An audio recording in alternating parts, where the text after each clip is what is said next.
हमारे मुखिया को एक्चुअल कुर्सी से नहीं मतलब है और किसी ओहदे से नहीं मतलब है, उनकी पहचान काम से है।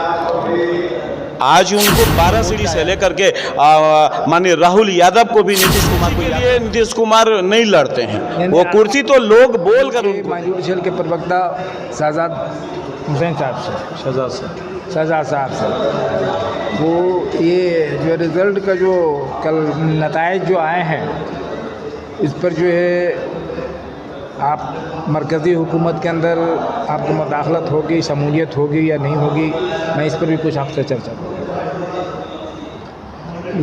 दूसरी बात ये है कि साहब ये जो है जो इलेक्शन जो आया है, इस पर आपका क्या नज़रिया है? देखिए, अभी तो रिज़ल्ट्स कल क्लियर हुआ है, जिसमें एनडीए को बहुमत मिला है 292-294 का। तो इसमें सरकार बनानी है एनडीए को, और अभी एक बड़े पैमाने पे मीटिंग चल रही है दिल्ली में। उसमें हमारे सारे राष्ट्रीय पदाधिकारी वहां बैठ कर के आज मीटिंग कर रहे हैं। उसमें सरकार, अस्थाई सरकार बनानी है, और इस बार अलायंस जो हमारा है, सारे लोग वहाँ बैठे हुए हैं। चंद्रबाबू नायडू जी भी आए हैं वहाँ पे, और हमारे जो मुखिया हैं माननीय नीतीश कुमार भी आज दिल्ली पहुँचे हुए हैं, चिराग पासवान जी पहुँचे हुए हैं। तो आज उसमें एक डिसीज़न होगा कि किस तरह से सरकार बनेगी और उसका मैनिफेस्टो क्या होगा। इसलिए कि इस बार जो सीट आया है उसमें भारतीय जनता पार्टी को बहुमत नहीं आया है, उसमें अलायंस को बहुमत आया है जी। तो अलायंस को बहुमत आया, जिसमें हमारे मुखिया माननीय नीतीश कुमार जी का एक अहम रोल होगा। और ओवरऑल माननीय नीतीश कुमार का पॉलिटिकली और इंडिया से लेकर इंटायर बिहार के अंदर एक उनका एक अपना अस्तित्व है, और उनकी एक पहचान अलग है। और आज अभी जिस तरह का अभी जो इलेक्शंस में जो रिजल्ट्स आया है, उसमें माननीय नीतीश कुमार का और इम्पोर्टेंस बढ़ चुका है।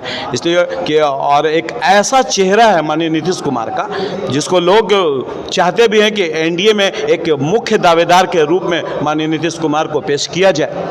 इसलिए जो वहाँ पे मीटिंग के कबल भी जो है आप एनडीए में शामिल थे जी, लेकिन उसके मरकज़ी जो ओहदेदारान होते हैं, मंत्रीशिप, कोई आपको कलमदान नहीं दिया गया था जी।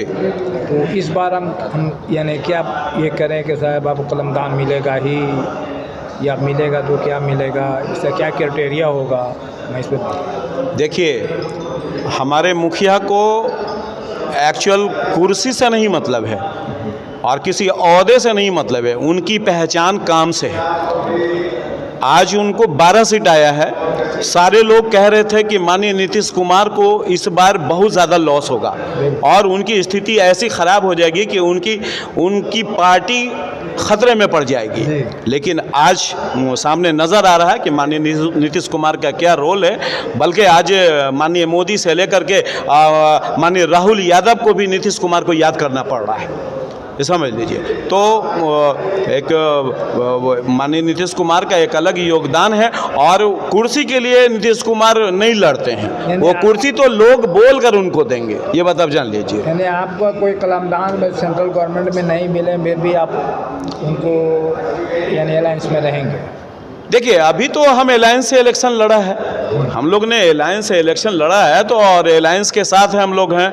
अब रही बात कि जिस तरह से मेरा मैनिफेस्टो है, मेरी पार्टी का मैनिफेस्टो है, भारतीय जनता पार्टी का मैनिफेस्टो है, उसमें फ़र्क है। और अगर फ़र्क नहीं होता तो आज हम लोग 400 सीट जीतते। लेकिन भारतीय जनता पार्टी के कारण हमारे जो अलायंस ग्रुप के जो लोग, कुछ लोग ऐसे हैं जो एक कौम के लिए पार्टिकुलर उल्टा पुल्टा बोल रहे थे, इससे नुकसान इंटायर अलायंस को हुआ। और नहीं तो आज जो 290 सीट आया है वो 400 सीट होता। इस उसका कारण है कि जिस तरह से हमारे सीनियर कुछ बीजेपी के पदाधिकारी, सीनियर लीडर, चाहे अमित शाह हो, चाहे माननीय मोदी जी भी हो, जिस तरह से एक पार्टिकुलर कौम को टारगेट बना रहे थे, और जिस तरह से चंद्रबाबू नायडू को आंध्र प्रदेश के जो चीफ मिनिस्टर होने वाले हैं और जिनको अभी 16 सीट आया है, जो एनडीए से अलायंस इलेक्शन लड़े हैं, वो उनके मैनिफेस्टो में था कि 4% मुसलमानों को रिजर्वेशन होगा और उसके कारण हमारे माननीय मोदी जी उनके साथ अलायंस किए हुए थे और जिस तरह से बिहार में प्रोपेगेंडा कर रहे थे, जिससे थोड़ी सी परेशानी हम लोग को हुई, अलायंस को भी हुई, जिससे हमारा भी सीट कुछ घटा। तो अब है कि जो मैनिफेस्टो बनेगा इंटायर टीम के अनाउंस से बनेगा, उसमें चाहे वो लोजपा की पार्टी हो। हाँ, कि आपने कहा कि चंद्रबाबू नायडू के मैनिफेस्टो के अंदर है कि मुसलमानों को हम 4% आरक्षण देंगे, और इनका मैनिफेस्टो कह रहा है, इनकी नीति कह रही है कि मुसलमान का हम कोई भी यानी कि हक अदा नहीं करेंगे, रिजर्वेशन किसी भी हिसाब से नहीं देंगे। तो वे दोनों में मेल कैसे खाता? अब जो सरकार बनेगी वो एनडीए की सरकार बनेगी और जो सरकार बनेगी उसमें सारे लोगों के मैनिफेस्टो को मिला करके कानून बनेगा और उस आधार पे ही अगर हमारी भी सहमति अगर उसमें होगी तो हम लोग एनडीए को और ऊंचा मुकाम तक ले जाएंगे। बाय द वे उस पर राजी नहीं हुए कि मुसलमान का आरक्षण नहीं, तो ये तो आप जानते हैं कि माननीय नीतीश कुमार किसी एक के हैं नहीं, वो तो इंटायर समाज के लिए हैं। ये तो मामला चंद्रबाबू नायडू का है। उन्होंने मैनिफेस्टो में लिखा कि 4% हम देंगे मुसलमानों का आरक्षण, जैसा कि आप कह रहे हैं।